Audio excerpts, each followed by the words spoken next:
우리 룻기 이야기는 너무나 여러분들이 잘 아실 거예요. 모압 여인인 룻이 그의 이 시댁인 이 베들레헴에 와서 보아스라는 한 남자를 만나게 돼서 거기서 자녀를 낳고 그 자녀의 후손이 다윗이 되었다라는 이 이야기 속에서 저는 룻에 보통 우리가 초점을 맞추는데, 오늘은 룻이 아니라 이 보아스의 믿음에 대해서 한번 묵상해 보기를 원합니다. 이 보아스라는 사람은 베들레헴 출신입니다. 유다 지파의 베들레헴 출신이에요. 근데 이 보아스는 나오미의 남편과 같은 학렬이에요. 나오미의 남편 엘리멜렉과 같은 학렬인 것으로 판단되거나 아니면 아마 그 아랫 학렬로 판단이 되는데, 그의 삶과 이 엘리멜렉의 삶은 대비가 됩니다. 왜냐하면 나오미의 가족들은 어떻습니까? 이 베들레헴 땅에 흉년이 임했을 때 이 베들레헴을 떠나서 이 모압으로 이주합니다. 그러나 그곳에서 어려움을 겪고 완전히 풍비박산이 났고 그 집의 남성들은 다 죽임을 당하고 오직 이 나오미와 그의 며느리인 이 룻만 베들레헴으로 초라하게 돌아왔다는 거예요. 근데 반대로 보아스는 어땠습니까? 같은 흉년을 만났지만 그 베들레헴에 머물면서 변함없이 하나님과 함께 동행하는 삶을 살았고, 그는 그곳에서 하나님의 권능이 임하는 것을 경험한 것입니다. 전 그러면서 이 나오미의 가정과 보아스의 삶의 차이가 무엇인가? 보아스는 어떠한 순간 흉년의 시간 한가운데서도 하나님의 권능을 경험했지만, 나오미의 가정은요, 그 흉년을 피해간 곳에서도 어떻게 된 거예요? 인생의 절망, 하나님의 권능이 없는 땅에서 모든 것을 잃어버렸다는 것입니다. 특별히 오늘 본문은 하나님의 권능이 이 보아스의 밭에 임해서 그 땅에 풍년이 임한 것입니다. 그가 농사짓던 그 밭이 풍년이 됐다는 거예요. 그리고 그 풍년이 된 그 밭에 이 룻이라는 한 여인이 이삭을 주우러 왔다가 보아스를 만나게 되고 보아스의 아내가 되면서 그 여인은 이 유다 집안의 또 다윗의 조상이 되는 복을 누리게 됐다는 것입니다. 단순히 룻만 그 복을 누린 것은 아닙니다. 보아스 또한 그곳에서 룻을 만나서 룻을 자기 아내로 삼으면서 그가 이 나오미 가문의 후계자를 낳고 책임지는 일을 통해서 이 보아스도 어떤 복을 받았어요? 그냥 그 밭에 풍년이 임하는 걸 뛰어넘어서 더 큰 복을 경험합니다. 그것은 바로 다윗의 증조부가 되는 큰 복을 누렸다는 거예요. 결국은 보아스의 어떤 믿음이 이런 놀라운 복을 누리게 했는가? 그것은 바로 그의 믿음 가운데는 하나님의 권능이 보장되어져 있었다는 것입니다. 여러분들, 우리가 왜 믿음으로 살아야 되느냐? 왜 믿음이 우리에게는 하나님의 능력이라고 말합니까? 믿는 자에게 하나님은 권능으로 함께 하시기 때문입니다. 우리가 믿음을 가지고 이 땅을 살아야 되는 이유는 바로 그것이 하나님의 권능이 보장되는 유일한 방법이기 때문입니다. 그렇기 때문에 우리는 보아스의 믿음, 아니 성경에 나오는 많은 그리스도인들의 믿음을 통해서 우리가 어떻게 하면 하나님의 권능을 경험하는, 보장받는 인생이 될 수 있는가를 깨닫는 것입니다. 특별히 보아스처럼 그냥 흉년을 잘 이겨내서 풍년의 때를 얻는 걸 뛰어넘어서 다윗의 가문의 조상이 되는 이 놀라운 복을 누리게 된 것, 그것은 바로 그의 믿음에 있었다는 것을 알 수 있습니다. 전 그것을 통해서 여러분들이 보아스와 같은 복의 복을 더하는 그 큰 복을 누리는 인생이 될 수 있기를 주의 이름으로 간절히 축원합니다. 그렇다면 이 보아스의 믿음에서 본 하나님의 권능이 보장되는 믿음의 특징이 무엇일까요? 전 그것을 통해서 여러분들의 삶 가운데 주의 권능이 늘 함께하는 이 보아스와 같은 복을 누리는 인생이 되기를 주의 이름으로 축복합니다. 먼저 우리가 깨달아야 되는 것은 바로 고난의 시간을 말씀으로 이겨내는 믿음을 가져야 된다는 거예요. 여러분, 보아스는요, 고난의 시간을 말씀으로 이겨내는 믿음을 가진 자였습니다.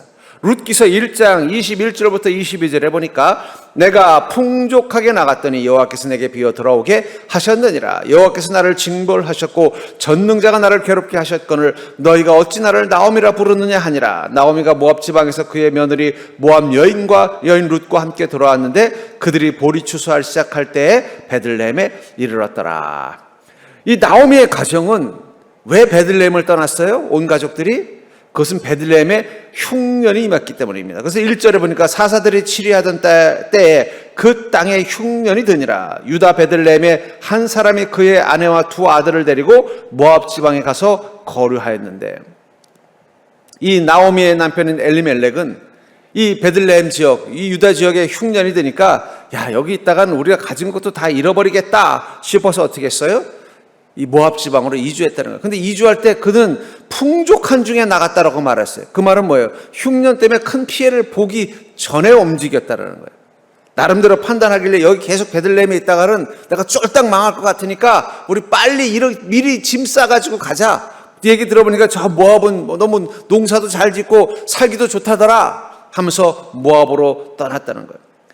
엘리멜렉이 모압으로 가기로 결정한 이유는 뭡니까? 오직 흉년 때문이에요. 근데 중요한 건 그 흉년이 아직 닥쳐고 그 흉년 때문에 피해를 보기 전 아직 풍족함이 남아있을 때 떠났다라고 말하고 있는 거예요. 모압으로 떠났던 결정의 기준은 무엇입니까? 그것은 자신이 가지고 있는 풍족함 또는 풍족함을 얻는 데 있었다는 거예요. 반대로 그럼 왜 보아스는 안 떠났을까요? 같이 농사 짓고 사는 농부들입니다. 이 당시 때는 농경사회이기 때문에 농사가 생명의 중요한, 생산의 중요한 요소였다는 거예요. 보아스나 엘리멜렉이나 다 흉년을 맞은 땅에서 이 문제를 어떻게 해결해야 되나 고민과 근심하고 있을 때 엘리멜렉은 어떻게 했다는 거예요? 여기 더 있다가는 있는 것도 다 잃어버리겠다 싶으니까는 아직 흉년의 피해도 별로 받지 않았는데 일찌감치 짐을 싸가지고 모압으로 가는 거예요. 그러니까 결국 그의 판단의 기준은 무엇입니까? 어디로 가야 풍족할 수 있고 어떻게 하면 나의 풍족함을 지킬 수 있는가였다는 거예요. 그러나 반대로 보아스의 기준은 뭡니까? 그가 머문 것은 하나님의 뜻이 어디 있느냐를 찾았던 것입니다. 어쩌면 이 보아스에게는 자기 믿음의 롤 모델이 이삭이었을지도 모르겠어요. 갑자기 이 베들레헴 땅에 흉년이 온 거예요. 야, 이거 그러다 큰일 나게 생겼다. 야, 우리 올해 농사 다 망치게 생겼다. 지금까지 쌓아놨던 거 다 날리게 생겼다. 어떻게 하면 좋으냐. 걱정, 근심들이 많은 거예요. 이대로 가다가는 우리 흉년 때문에 엄청난 파산을 할 것 같은데 어떻게 해야 되냐 근심하고 있을 때 보아스도 분명히 그 문제 때문에 근심하고 기도하고 있었을 것입니다. 기도하다가 그는 그의 믿음의 롤모델인 이삭의 이야기가 떠올랐을 거예요. 창세기 26장 1과 2절에 보니까 아브라함 때 첫 흉년이 들었더니 그 땅에 또 흉년이 들매 이삭이 그랄로 가서 블레셋 왕 아비멜렉에 이르렀더니 여호와께서 이삭에게 나타나 이르실 때 애굽으로 내려가지 말고 내가 네게 지시하는 땅에 거주하라. 여러분 가나안 땅 하나님께서 젖과 꿀이 흐르는 땅이라고 말씀하셨지만 그 땅에도 흉년이 들 때가 있다는 것을 기억하시기 바랍니다. 아브라함 때도 흉년이 있었고 이삭 때도 흉년이 있었고 야곱 때도 흉년이 있었잖아요. 살다 못한 야곱이 어떻게 했어요? 가족이 이끌고 애굽으로 왜 피난 갔어요? 그건 도저히 견딜 수 없는 흉년이었고 하나님이 그것을 허락하셨기 때문인 거예요. 보아스의 때도 흉년이 온 거예요. 근데 보아스는 그때 어떤 말씀이 떠올랐을까요? 바로 이삭에게 주신 하나님의 말씀. 너는 이곳을 떠나지 말아라. 내가 이곳에서 너에게 복을 주겠다라는 그 말씀이 기준이 돼서 어떻게 한 거예요? 그래, 비록 흉년 때문에 고생하겠지만 주께서 이곳에 머물라고 명령하셨고 나에게 이 땅을 주셨다는 얘기는 이 땅을 지키라는 주님의 뜻이 있다면 나도 우리의 믿음의 조상이 이삭처럼 견뎌내자. 그럼 하나님이 복을 주실 거야. 그 믿음 가지고 견딘 거예요. 엘리멜렉은 아직 일어나지도 않은 흉년의 큰 피해가 두려워서 어떻게 한 거예요? 있는 재산 다 정리해서 모압 땅으로 갔지만 정작 살기 좋은 땅이라고 불렀던 모압 땅에서 어떻게 됐어요? 하는 족족 실패한 거예요. 거기다 분명히 전염병까지 돌아서 다 죽고 그의 아내 나오미하고 며느리들만 살아남은 이 비참한 일이 일어난 거예요. 반대로 보아스는 어땠습니까? 그가 베들레헴에 머물렀던 이유는 오직 하나. 흉년이 들어서 어려움을 당하더라도 주께서 여기 머물기를 원하신다면 나는 이곳에 있겠습니다 라고 기도했을 때 하나님께서 이삭의 이야기를 그 마음 가운데 감동으로 주셨던 것입니다. 우리가 고난을 당하면요, 고난 중에 우리도 모르게 본능, 여러분 사람은요 위기에 닥치면 본능적으로 행동해요. 우리 반사박등 있잖아요. 뭐 떨어지면 막 이렇게 돈다든지 눌간다든지 한 것처럼 우리 마음에도 위기나 문제가 오면 본능이 있어요. 어떤 본능이냐? 고난이 없는 곳, 더 풍요로운 곳을 찾아가는 본능이 있다는 거예요. 그것이 어떤 곳인지 판단도 안 되고 무조건 고난이 없는 곳을 찾아서 가려고 하고 더 풍요로운 곳을 찾아가려고 한다는 거예요. 그러나 믿음이 있는 자에게는요, 고난 가운데서도 하나님 말씀에 합당한 곳을 찾는 게 믿음이라는 거예요. 세상 사람들은 고난을 당하면요, 그 마음속에 본능이 작동해서 어떻게 돼요? 어디로 가야 고난이 없을까? 어디로 가야 내 풍요를 지키고 풍요를 더 얻을 수 있을까? 본능적으로 그것이 어떤 곳인지, 선한 곳이든 악한 곳이든 주님의 뜻이 있는 곳이든 없는 곳이든 그건 중요하지 않아요. 고난이 없는 곳이어야 돼요. 풍요로운 곳이어야 돼요. 무조건 그곳으로 도망가기 바쁘다는 거예요. 그러나 믿음의 사람은요, 고난 가운데서도 어떤 질문하는 거예요? 어떤 것이 하나님이 원하시는 것이고 어떤 길이 하나님이 원하시는 길인가를 기도하고 판단한다는 거예요. 아니, 오히려 고난 중에 있을수록 우리는 더 말씀에 집중합니다. 왜냐하면 우리는 알고 있기 때문이에요. 주님의 권능이 우리를 지켜야 이 고난을 이겨낼 수 있으며, 주님의 권능이 아니라면 우리는 이 땅에서 복된 인생을 살아갈 수 없는 존재라는 것을 알기 때문이에요. 그렇기 때문에 고난과 결핍이라는 건 뭘 의미하는 거예요? 그리스도인에게는 하나님의 더 크신 권능이 필요한 시간이라는 것을 의미하는 것입니다. 세상 사람들에게 고난이라는 것, 흉년과 같은 고난, 결핍이라는 고난, 재앙이라는 고난이라는 것은 자신의 인생을 살아갈 수 없는 곳이라면은, 우리 그리스도인에게는 이 고난과 재앙이라는 건 뭘 말하는 거예요? 더 크신 하나님의 권능을 필요로 하는 시간이라는 의미를 가지고 있다는 거예요. 그렇기 때문에 그 고난을 대하는 자세가 다를 수밖에 없어요. 사람들은 고난 없는 곳, 환난 없는 곳, 문제 없는 곳 찾아 떠나지만, 우리 그리스도인은요, 주님의 권능이 임하는 곳을 찾아가는 자가 그리스도인이라는 거예요. 왜 보아스는 베들레헴을 떠나지 않았어요? 바로 그곳이 주님의 권능이 임하는 곳이라는 믿음이 있었기 때문이라는 거예요. 전 그러면서 여러분들, 인생에 어려움이 있을수록 더 주님의 권능이 필요한 시간이라는 사실을 깨닫는 믿음 되기를 주의 이름으로 축복합니다. 거기서부터 우리가 세상 사람들과 행동이 달라지는 이유라는 거예요. 고난에 대한 정의가 다른 거예요. 뭐라 그랬어요? 그리스도인의 고난이라는 건 더 크신 하나님의 권능이 필요한 시간일 뿐입니다. 세상 사람들에게 고난이라는 것은요, 재앙이 임한 곳, 결핍이 임한 곳, 그러니까 그것을 벗어나는 게 중요하다면, 우리에겐 곳이 아니라 때예요. 하나님의 권능이 더 필요한 때. 그렇기 때문에 우리는 어떤 자세를 가져요? 어느 곳에 머무냐가 아니라 어디에 머물러야 주님의 은혜를 경험할 수 있는가? 말씀의 자리에 더 기도하고 더 믿음으로 그 고난 가운데 서려고 하면, 그 순간 우리는 더 크신 권능이 우리 삶을 지키는 것을 보게 됩니다. 엘리멜렉은, 그 나오미의 남편 엘리멜렉은 그렇게 멍청한 사람이 아닙니다. 그가 자기 모든 재산을 정리해서 모압으로 갈 때는 자신의 경험으로는 이 흉년이 엄청난 타격을 줄 거라는 판단이 섰기 때문인 거예요. 그런데 왜 이 보아스는 그곳에서 끝까지 있었어요? 그것은 그가 생각하기에는 바로 이 베들레헴이 하나님의 권능이 공급될 수 있는 곳이라는 믿음이 있었기 때문이라는 거예요. 그러면 사랑하는 성도님들, 여러분들이 인생의 어려움과 고난을 겪고 있다면 바로 그 시간은 더 크신 하나님의 권능이 필요한 때라는 믿음을 갖기를 주의 이름으로 축복합니다. 그리고 거기서 무엇을 해야 돼요? 기도하시면 되는 거예요. 하나님의 은혜를 구하면 되는 것입니다. 두 번째로, 보아스의 믿음에서 본 하나님의 권능이 보장되는 믿음의 특징은 유익이 아니라 선한 가치가 우선인 믿음이라는 거예요. 보아스를 왜 하나님께서 복되게 하셨는가? 물론 그가 그 고난 가운데서도 말씀과 믿음 가운데 있었던 것입니다. 그러자 하나님은 그에게 베들레헴에서 어떤 걸 경험하게 하신 거예요? 그 기근 가운데, 흉년 가운데 망하지 않게 하신 거예요. 오히려 그 기근에서 잃어버린 것들을 풍년을 통해서 다시 회복하게 하신 것입니다. 지금 이 보아스가 룻을 만났을 때는 어떤 때예요? 그 기근의 시간들을 잘 견뎌낸 것입니다. 망할 줄 알았더니, 물론 어렵고 힘들었지만 죽지 않았어요. 망하지 않았어요. 견뎌냈더니 다시 풍년의 때가 임하더라는 거예요. 그동안 흉년 때문에 잃어버린 모든 것들을 다 회복하고도 남을 만큼 큰 풍년을 주께서 허락하셨다는 거예요. 그것만 가지고 하나님이 보아스에게 큰 복을 주신 게 아니에요. 그가 그 마음 가질 수 있었던 중심에는 무엇이 있었어요? 유익이 아니라 선한 가치가 우선인 믿음이 있었기 때문이라는 거예요.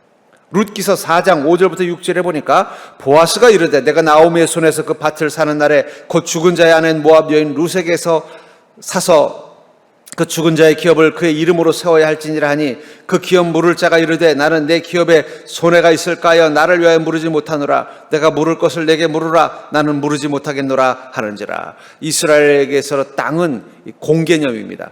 국가의 공개념이 아니라 가문의 공개념이에요. 그래서 설령 그 땅을 팔았어도 다시 그 가문에게 돌려줘야 돼요. 또 그 가문 사람들은 어떻게 되겠어요? 그 가문의 그 계보를 애가 그 계보에서 계속 그 재물을 이어받도록 그 땅을 이어받도록 도와야 될 책임이 있습니다. 근데 그 책임을 어떻게 지느냐? 만약에 그 집안에 남성이 없어서, 옛날에는 남자들에게만 이 땅이 상속되던 시절이니까 남성이 없어서 재산을 상속할 수 없으면 그 집안의 여인과 결혼을 해서 그 여인을 통해서 태어난 아들을 그 집안의 양자로 삼는 거예요. 엘리멜렉의 아들로 삼든지 이렇게 양자로 만들어서 어떻게 해요? 그 집안의 재물이 그 가문에 계속 승계되도록 만들어지는 이 룰을 가지고 있었던 것입니다. 근데 지금 이 나오미의 집안의 남성들이 다 죽었어요. 그리고는 이제 이 자녀를 낳아서 소위 말하는 이 계보를, 이 재산의 상속자를 만들 수 있는 것은 룻이라는 여인 하나밖에 없는데, 이 룻이라는 여인을 통해서 아들을 낳아서 이 가문의 재물을 계속 그 집안에 승계하기 위해서는 보아스보다 학렬이 더 높은 사람이 있었던 거예요. 더 가까운 친척이 있었던 것입니다. 그러니까 그 가까운 친척이 룻과 결혼해서 아들을 낳고 그 아들을 나오미의 아들로 입적을 시키면 어떻게 돼요? 그 땅은 자연스럽게 눕게 돼요? 그 집안 거가 되는 거예요. 그리고 그렇게 하면서 어떻게 해야 돼요? 이 룻과 결혼한 사람은 그 땅을 자기가 사서 물려줘야 되는 거예요. 그러니까 계산해 보니까 내가 왜 굳이 나는 이미 자식들도 많고 우리 후손들에게 물려줘야 될 재물도 있는데 내가 왜 그걸 희생해 가면서까지 이 나오미 집안에 내가 자손을 낳아줘야 돼? 이런 생각이 있으니까 난 못해. 나는 그럴 능력이 안 돼. 그랬더니 보아스가 뭐라고 그래요? 그러면 내가 그것을 감당하겠다. 그렇다면 보아스는 왜 자신이 1순위가 아님에도 불구하고 그걸 감당하겠다고 말을 했을까요? 단순히 룻의 미모에 반해서 그랬을까요? 아닙니다. 자신이 그렇게 되면 자기의 재물을 팔아서 그 땅을 사서 그 땅을 또 누구에게 물려줘야 돼요? 나오미의 양자가 된 자신의 아들에게 물려줘야 되는 거예요. 그러면 그 양자는 이미 자기 자손이 아닌 거예요. 이 나오미 집안의 후손이 되는 것입니다.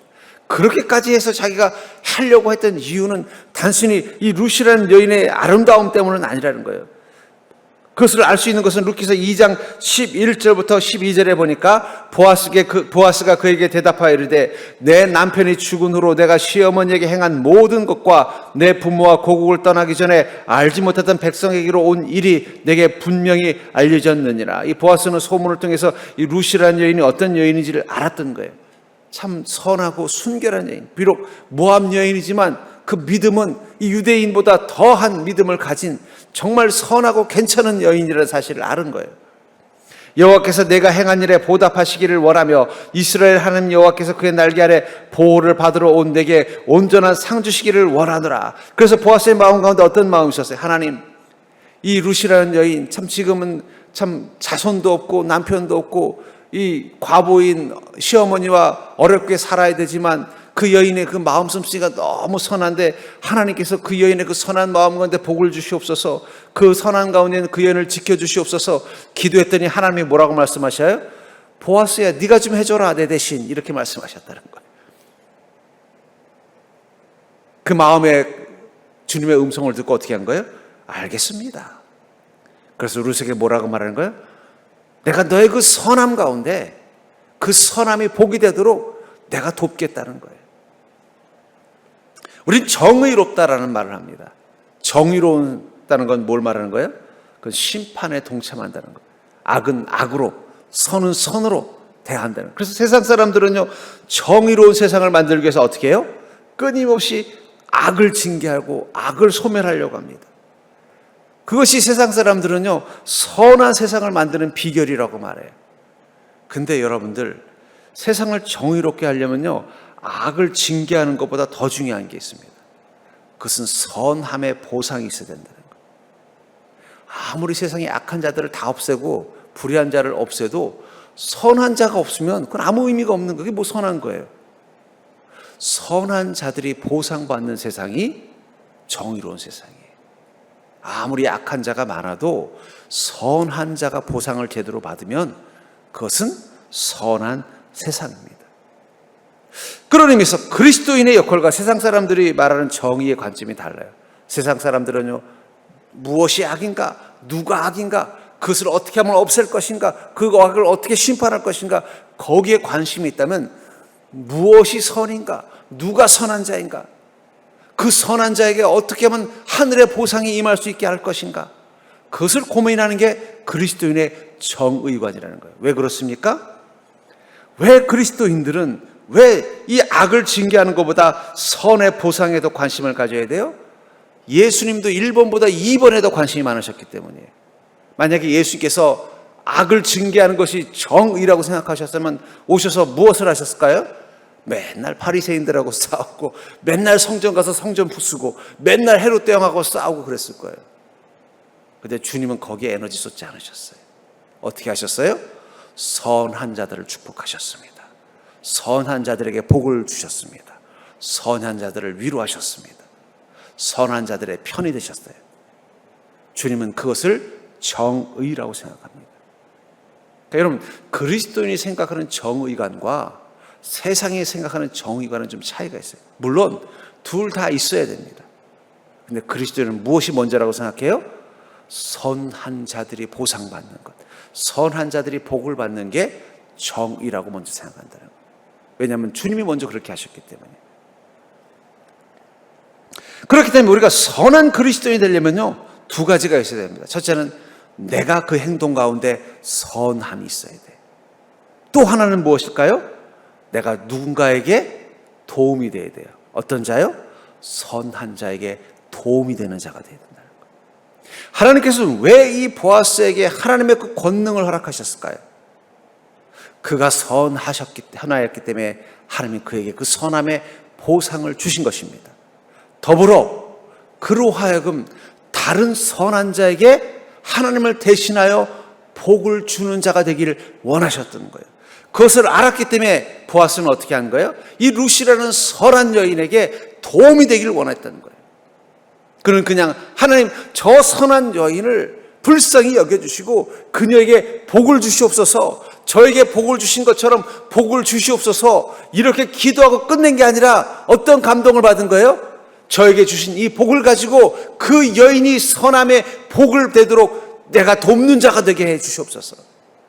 삭개오가 예수 그리스도를 만난 그 순간 자신이 복을 받은 자라는 사실을 깨달았습니다. 깨닫고 그가 첫 번째로 한 일이 뭐예요? 주님, 제가 가난한 자들에게 내 재물의 절반을 나눠주고 혹시라도 나로 인하여 피해를 받은 선한 자들이 있다면 제가 4배나 그것을 보상하겠습니다. 여러분, 그리스도인은 유익이 아니라 선한 가치가 우선인 자예요. 이 보아스보다 먼저 기업 물을 자가 될 수 있는 그 사람은 먼저 머릿속으로 주파다를 튕긴 거예요. 괜히 그 여인을 내가 아내로 맞아들여서 괜히 내 재산을 낭비할 필요가 뭐가 있다? 뭐 돌아오는 것도 없는데 공짜로 그 나오미의 재산을 나에게 준다면 모르겠는데 내가 그 재산을 내가 돈 주고 사서 그것을 또 내 후손도 아니고 나오미의 후손에게 물려줘야 된다면 내가 아무리 비록 내 자식이라도 그건 나에게 무슨 유익이 돼? 굳이 할 필요 없어. 자신의 유익만 생각한 거예요. 그러나 그 순간도 보아스는 뭘 생각했어요? 선함을 생각했다는 거예요. 내게 이런 일이 일어난 것. 갑자기 룻이 자기가 이 풍년의 기쁨에 그 당시 이 땅 주인들은 풍년이 되면요 아마 그런 풍습이 있었던 것 같아요. 그 곡식을 다 거두면 그날 밤은 자신이 그 거둔 곡식단에 누워서 자는 풍습이 있는가 봐요. 그걸 알고 이 룻이 몰래 이 보아스의 이 잠자리 옆에 누웠던 거예요. 그 순간 보아스는 깨달은 것입니다. 하나님께서는 내게 주신 이 놀라운 풍요를 가지고 저 선한 여인을 보상하라고 말씀하시는구나. 내가 가지고 있는 이 재물을 가지고 저 선한 여인을 도우라고 말씀하시는구나. 선한 가치에 우선을 뒀다는 거예요. 세상은 선함의 가치보다 유익이 더 중요한 시대를 살고 있습니다. 그런데 중요한 건 하나님의 권능은 어디 임한다고요? 선한 자들에게. 선한 가치인 거예요. 어떤 사람들은 말합니다. 하나님이 살아계시다면 저 악한 사람들을 왜 놔두십니까? 하나님 살아계신데 지금 저 악한 사람들에겐 관심이 없고 지금 누구한테 관심이 있어요? 이 악한 때에도 선함을 지키는 자에게 관심이 있다는 거예요.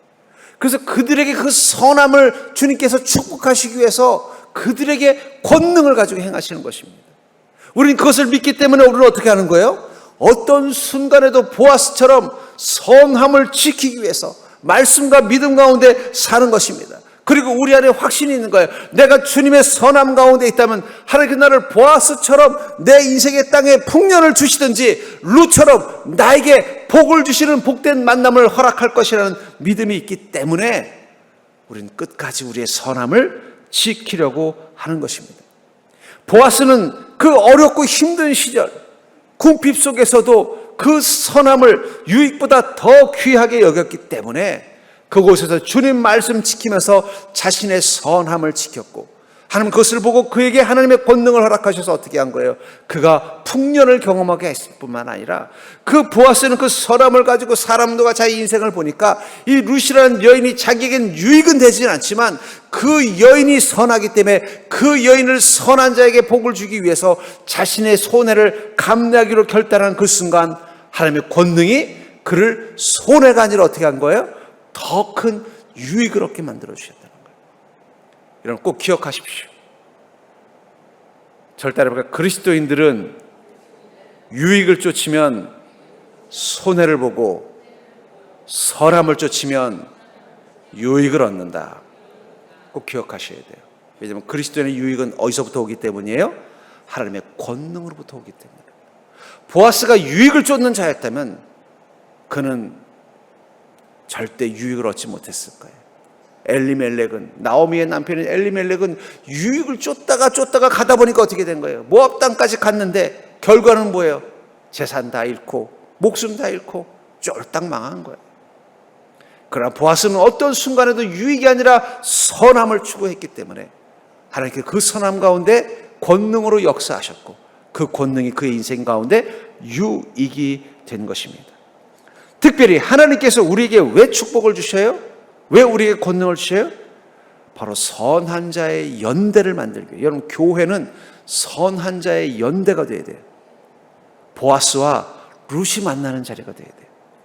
선하게 살다 보니까 인생에 고난 겪고 쫄딱 망하고 차라리 유익을 따랐으면 나오미 시어머니 버리고 빨리 시집가서 돈 많은 모압 남자 만났으면 고생 안 했을 텐데 그 선함 따라다 오다 보니까 이 베들레헴의 낯선 땅에 와가지고 이 병들고 늙은 시어머니 모시고 사는 불쌍한 과부가 돼서 하루하루 품팔이하며 어렵게 살아야 되는 룻.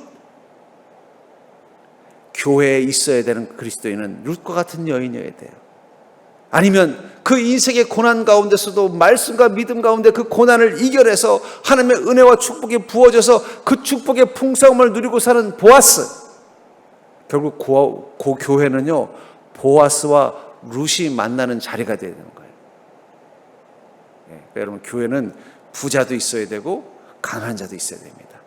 근데 중요한 건 유익을 따라 살다가 부자가 된 사람은 교회에 있으면 안 돼요. 아니면 유익을 따라 살다가 가난해진 사람도 있으면 안 돼요.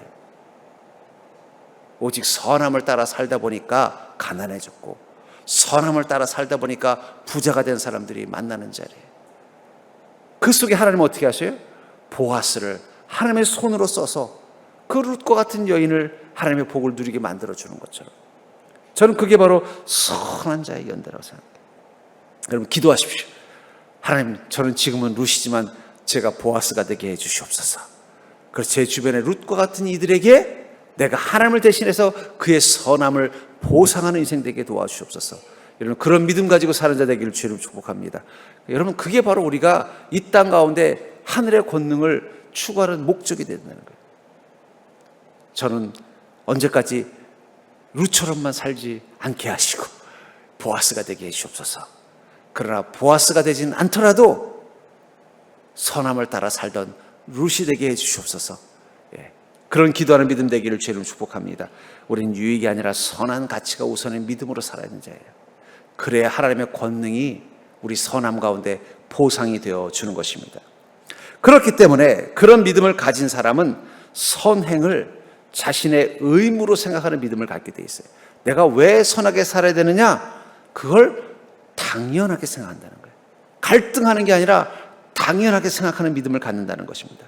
룻기 3장 13절에 보니까 이 밤에 여기서 머무르라. 아침에 그가 기업 물을 자의 책임을 내게 이행하려 하면 좋으니 그가 그 기업 물을 자의 책임을 행할 것이니라. 만일 그가 기업 물을 자의 책임을 내게 이행하기를 기뻐하지 아니하면 여호와께서 살아계심을 두고 맹세하노니 내가 기업 물을 자의 책임을 내게 이행하리라. 아침까지 누워있을지니라 하는지라. 이 보아스가 이 자신의 그 곡식 창고에서 룻과 하룻밤을 보내고 나서 아침에 뭐라고 말하는 거예요? 내가 너의 뜻을 알겠다. 그러나 우리 법에는 내가 아니라 나보다 먼저 너를 아내로 삼을 수 있는 이 친척이 있는데 그가 먼저 기업 물을 책임을 행한다면 어쩔 수 없다. 하지만 만약 그가 그렇게 하지 않는다면 내가 반드시 그 책임을 이행하겠다라고 말하고 있습니다. 여러분, 우리가 선하게 사는 것은 책임감을 가져야 돼요. 의무감이 된다는 거예요. 우리에게는 선함이 의무입니다. 우리는 가끔 용감한 시민들 이야기도 들 때가 있잖아요. 어려운 사람을 돕거나 위기에 빠진 사람을 도와줬을 때. 근데 그들이 인터뷰할 때 왜 어떻게 그런 일을 하게 됐습니까? 할 때 그분들이 하는 공통점이 뭔지 아세요? 그건 당연히 해야 할 일을 했다라고 말한다는 거예요. 왜 그럴까요? 그렇게 선한 일을 할 수 있는 용감한 시민들은요, 선행을 책임감이라고 생각할 때 그런 거예요. 책임감이 아니라고 생각하면요, 뭐부터 떠올라요? 피해볼 일부터 생각나요. 내가 선하게 하는 일을 당연한 내 의미고 책임이라는 생각이 아니라 뭐 선할 수도 있고 안 할 수도 있다는 선택이라고 생각하면요, 선한 일을 해야 될 때 제일 먼저 뭐가 떠올라요? 이 일을 하다 내가 피해당하면 어떡하지? 괜히 저 어려운 사람 돕다가 내가 도둑으로 오해받으면 어떡하지? 저 사람 돕다가 내가 오히려 저 사람들에게 이 나쁜 사람들에게 내가 다치면 어떡하지? 이 생각이 먼저 떠오르면 어떻게 돼요? 절대 못 도와요. 강도 만난 자를 도운 사람은 왜 선한 사마리아인일까요? 그에게는 책임감이 있었기 때문에. 고통받는 자를 도와야 되는 책임, 그것이 자신에게 있다라는 믿음이 있었다라는 거예요. 그러니까 어떻게 됐어요? 그 강도 만난 자를 돌봐주고 가면서 그 여관 주인에게 뭐라고 말해요? 이 사람을 좀 지극히 돌봐주십시오. 그러다 보면 돈이 초과되면 내가 와서 그것까지 다 지불하겠습니다. 근데 반대로 이 레위인은 어떤 사람이었어요? 선함에 대한 책임감이 없었다라는 거예요. 아무리 우리가 그리스도인이어도 선함에 대한 책임감과 의무감이 없으면 그 레위인처럼 행동할 수 있다는 걸 기억하시기 바랍니다. 그리스도인이 된다는 것은 선함에 대한 의무감을 갖는 거예요. 내가 왜 선해야 되느냐? 그건 그리스도인이기 때문에 당연하다고 생각해야 돼요. 안 그러고 아이고 뭐 살면서 착할 수도 있고 못할 수도 있지라고 생각하면요, 절대 착한 일 못해요. 왜냐하면 착한 일에는 반드시 대가가 따를 때가 있거든요.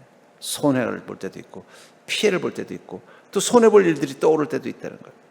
그렇기 때문에 용기 없는 그리스도인들은요, 두려움이 많습니다. 왜 두려움이 많나요? 어떤 거에 대한 두려움이에요? 피해와 손해에 대한 두려움이 많아요. 근데 용기 있는 그리스도인들은요, 왜 두려움이 없어요? 그 두려움이 없는 게 아니라 두려움보다 책임감이 크기 때문에. 내가 선을 행하는 것, 말씀대로 행하는 것은 나의 책임이요 나의 의무라는 마음. 디모데후서 4장 5절부터 8절에 보면, 그러나 너는 모든 일에 신중하여 고난을 받으며 전도자의 일을 하며 내 직무를 다하라. 전제와 같이 내가 벌써 부어지고 나의 떠날 시각이 가까웠도다. 나는 선한 싸움을 싸우고 나의 달려갈 길을 마치고 믿음을 지켰으니 이제 후로는 나를 위하여 의의 면류관이 예비되었으므로 주 곧 의로우신 재판장이 그날에 내게 줄 것이며 내게만 아니라 주의 나타나심을 사모하는 모든 자에게도니라. 바울 목사님은 디모데라는 또 한 그리스도 목회자에게 뭐라고 말하고 있어요? 고난을 받으며 전도자의 일을 하며 내 직무를 다한다는 뭐예요? 너의 일에 대한 책임을 다하라는 거예요. 그러면서 자신의 삶을 뭐라고 말하냐면, 나는 선한 싸움을 싸우고 나의 달려갈 길을 마치고 믿음을 지켰다. 내가 그렇게 많은 교회들을 세우고 복음을 전하고 선교를 행하고 그 일을 위해서 때로는 돌에도 맞고 감옥에도 들어가고 모함을 당하고 어려운 일도 겪고 죄수도 됐지만 그것은 무엇을 위해서라는 거예요? 내 믿음을 지키기 위해서는 당연히 해야 할 일이라는 믿음을 가지고 있었다는 거예요. 여러분, 믿음은 책임감입니다. 제가 이렇게 보면은요, 주님 섬기다 시험 드는 분들의 특징이 뭔지 아세요? 자신이 하는 그 일이 당연히 해야 될 일이라는 생각을 잃어버릴 때라는 거예요. 아니, 내가 이렇게 하는데 왜 목사님은 안 알아주는 거야? 내가 이렇게 섬기는데 왜 사람들은 이해해 주지 못하는 거야? 그것을 책임이 아니라 뭐라고 생각하는 거예요? 자신이 하는 특별함이라고 생각하면은요, 끝까지 못해요. 왜냐하면 마귀가 꼭 시험하기 때문에. 근데 어떤 그리스도인들이 끝까지 그 일을 다 하느냐? 당연히 내가 그리스도인이면 그렇게 해야지. 내가 집사면 당연히 그렇게 해야지. 내가 권사면 당연히 그렇게 해야지. 내가 장로인데 당연히 그렇게 해야지. 그 믿음을 지키고 주님을 섬기는 일을 책임감, 의무감이라고 생각하는 사람은요, 그걸 끝까지 행해요. 근데 은혜 받으면, 내 안에 기쁨이 있으면, 감동이 있으면 그때만 열심히 하는 분들은요, 오래 못 갑니다. 그러니까 믿음은요, 어쩌면 책임감이에요. 의무감이에요. 바울 목사님도 뭐라고 말하는 거예요? 내가 한 그 모든 일, 그건 믿음을 지키기 위해서 한 것이지 대단한 거 아니라는 거예요. 나는 오직 하나님께서 내가 한 그 일들을 기뻐하시고 칭찬하실 걸 바라보면서 매도 맞고 감옥에도 들어가고 욕도 먹고 오해도 받고 죄수의 신부도 돼서 어려움도 당했다는 거예요. 그러나 그건 다 내 믿음을 지키기 위해서 행한 일일 뿐이라고 말하고 있다는 거예요. 왜 우리는 이렇게 주님 앞에 서야 될까요? 왜 추석 연휴를 끝내고 비도 오는데 금요 예배를 올까요? 아마 오늘 오신 분들은 다 책임감으로 오신 거예요. 그렇죠? 나라도 금요 예배를 지켜줘야지. 그것도 믿음입니다. 여러분들, 그냥 오늘 은혜 땡기는데 그렇게 오시는 분은요, 왔다가 안 왔다가. 어쩌면 우리가 이 땅 가운데 왜 선하게 살아야 되느냐? 그건 우리가 믿음을 가진 자이기 때문에 당연히 그래야 된다는 생각, 당연하다고 생각하면요, 망설임이 없어요. 근데 그게 당연한 게 아니라고 생각하면요, 갈등이 생기는 거예요. 군인들은요, 어떻게 전쟁터에서 적을 죽이고 그 죽음의 위협 앞에서 앞으로 나갈 수 있을까요? 그건 군인이기 때문에 당연히 그래야 된다고 생각하기 때문에. 갑자기 근데 군인이 그 속에서 인권 생각하고, 군인들이 그 속에서 자기 권리 생각하고, 군인들이 그곳에서 자기 생명 종주권 생각하면요, 그건 군인 못하는 거예요. 생각해 보세요. 생명은 소중합니다, 이렇게 말하는 사람은 군인 할 수가 없어요. 왜냐하면 그 소중한 생명을 적으로 둬야 될 때가 있는데, 그럼 어떡하라는 얘기예요? 그런 분은 군인 하면 안 되는 거예요. 나라를 지키기 위해서는 적극을 향해서, 내가 비록 사회에서는 진짜 개미 한 마리 못 죽여도 내가 나라를 지키는, 이 나라를 지키는 군인이 되려면 적을 향해서도 총을 쏠 수 있습니다, 그건 당연한 겁니다라고 생각하는 사람만 군인할 수 있는 거예요. 마찬가지라는 것입니다. 내 인생의 가치, 내 인생의 권리, 내 인생의 행복 추구권을 고민하는 사람은요, 믿음을 지키기 힘들어요. 왜냐하면 믿음은 싸움이기 때문이에요. 선한 싸움, 영적 싸움입니다. 그 싸움을 하려면요, 나를 잃어버릴 때도 있고, 나의 가치를 잃어버릴 때도 있고, 나의 행복을 포기해야 될 때도 있고, 내가 스스로 고난을 선택해야 될 때도 있고, 내가 가진 것을 손해볼 때도 있다는 거예요. 그럼에도 불구하고 그것에 대해서 망설임이 없을 수 있는 것은 보아스처럼 그것은 나의 책임이라는 마음이 있을 때 가능하다는 것입니다. 선함에 대한 책임감, 우리가 그 믿음 가지고 살아갈 때, 내가 선하게 살아야 될 책임이 있다는 마음을 가지고 살아갈 때, 하나님도 우리 인생에 대한 책임감을 가지십니다. 내가 믿음으로 살아야 되고 선함으로 살아야 되는 것은 내가 그리스도인이라면 당연히 가져야 되는 책임이다라는 마음을 갖는 그 순간, 나를 향해 복을 주시겠다는 그 주님도 그 말씀을 지켜야 된다는 책임감을 가지시고 우리 인생 가운데 오실 때, 주님 우리 인생을 반드시 복되게 만들어 주신다는 것입니다. 전 그러면서 어쩌면 이 룻기를 통해서 진짜 더 큰 복을 받은 건 룻이 아닐지도 몰라요. 이 보아스예요. 보아스는 인생의 기근도 하나님의 권능으로 이겨낸 것을 뛰어넘어서 다윗의 계보, 예수 그리스도가 탄생하는 가문의 조상이 되는 그 복을 누리게 됐다는 거예요. 그 복은 어디서부터 온 거예요? 바로 그의 믿음, 그 세상 가운데서 하나님의 권능이 보장되는 믿음으로 살았기 때문입니다. 여러분들이 그 하나님의 권능이 보장되는 보아스와 같은 믿음으로 살아간다면 여러분들이 모압에 있든 베들레헴에 있든 흉년이 들든 풍년이 들든 그것은 여러분들의 삶 가운데 아무 영향도 주지 못할 것입니다. 왜냐하면 우리는 주님의 권능과 은혜로 사는 인생이기 때문입니다. 우리는 오직 그 권능이 보장되는 보아스와 같은 믿음으로 하루하루 살아가기만 하면 되는 것입니다. 전 여러분들이 이제는 보아스와 같은 믿음을 가지고 여러분들의 인생에 하나님의 권능이 충만한 복된 삶을 사는 자가 될 수 있기를 주의 이름으로 간절히 축원합니다.